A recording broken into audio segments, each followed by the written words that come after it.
So what's up, y'all? So we finally got our Swingarm in, man. This right here is a 5-inch Swingarm from Midwest Mini Mods. And look how nice this thing is.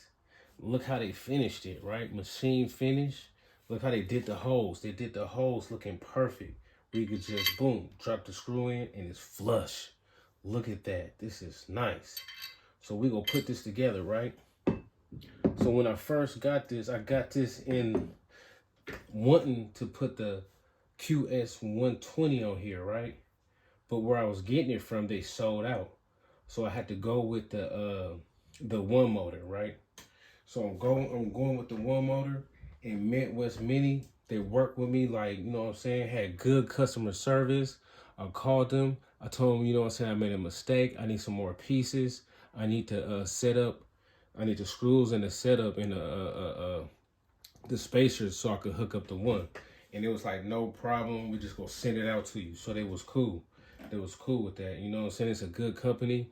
I almost talk to them every day, just asking them questions about stuff, how to put stuff together, and they have no problem with answering questions. So it's a cool company, right? So we're gonna hook this up right quick, and we're gonna start off with the shock adapter. You know what I'm saying? So we just gonna piece everything up, all right? We're gonna piece everything up, and we not gonna tighten up none of the bolts, cause tomorrow we get the dirt bike. Tomorrow we getting a Razor MX650, and we're getting it brand new out the box. So we just gonna have everything ready so we can just slap this on, and then as soon as Electro and Co send me the extreme kit with the one motor, then we gonna have a video of how to set that up too. So we gonna start with the Swingarm. So with the Swingarm, right, we gonna put this this is the shock adapter. So we'll put the shock adapter together. So you see how they got these slots? These slots is for the shock adapter just to slide up in there, and then slide up in there evenly. You know what I'm saying? So you won't have to worry about nothing. And then you got this slot right here. This is for the one motor, right? And I think it's called the My 1020 too. So it have a slot right here. I guess it's for the sprocket, you know what I'm saying, have room or something, right? They did a beautiful job. So we're gonna slap this together. And I guess this is a new one. This is because it's all machined together. The old ones, well, you had to screw this top part into this bar right here. But it's just all one piece. That's cool. So let's shoot it together right quick. Right. So you just, boom, put it in the slots like that, and it's flush. You see that? What you want to do though, but we're not gonna do it today. You will want to use this thread lock, and you just put a little bit on the threads, slide it up in here, twist it with your alley key. You'll put it up in there, twist it real good with your alley key, and lock it up in place. But we're not gonna do that today. We just go piece it together.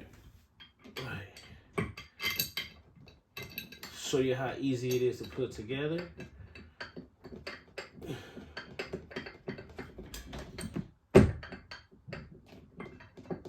Get these screws up in there.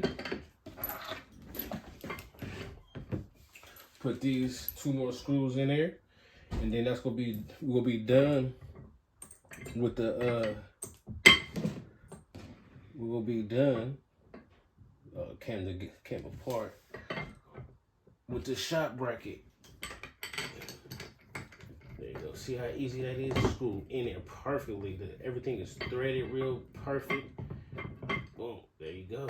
One more screw.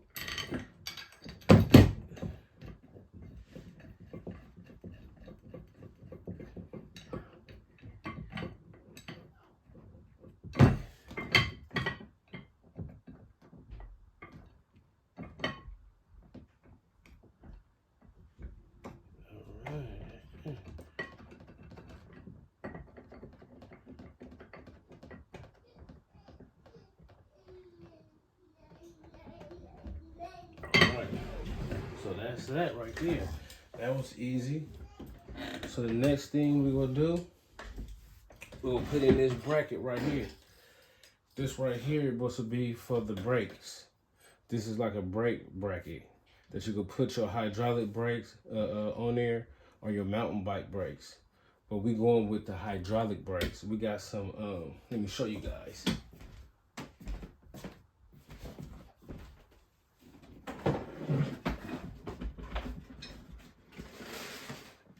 Like you guys seen in the last video, we got these brakes that we gonna mount on there once we get everything put together. See that? All right. So that's what we're gonna start with putting on next. This is brake mount. All right, let's get to it.